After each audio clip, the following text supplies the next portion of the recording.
এই পানি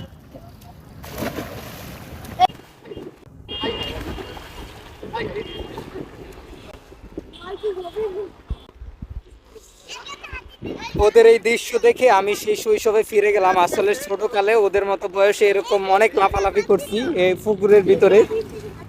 ওরা তো এখান থেকে দৌড়ে লাফ দিতেছে, আমরা গাছের উপর থেকেও লাফ দিতাম।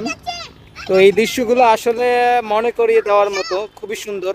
যাদের গ্রামে বাড়ি আছে এবং গ্রামে থেকে বড় হয়েছে তারা অবশ্যই ব্যাপারগুলো জানেন এবং বুঝেন। খুবই মজাদার একটি ব্যাপার যে এরকম পানির ভিতরে লাফালাফি করা। কি একটা অবস্থা! এই দেন আবার সাবান দিতে। কি রে ভাই, এটা তোর কি করছো? এই পানি কি ভালো ভালো পানি? দেখেন হাতে ঝিলে অবস্থা।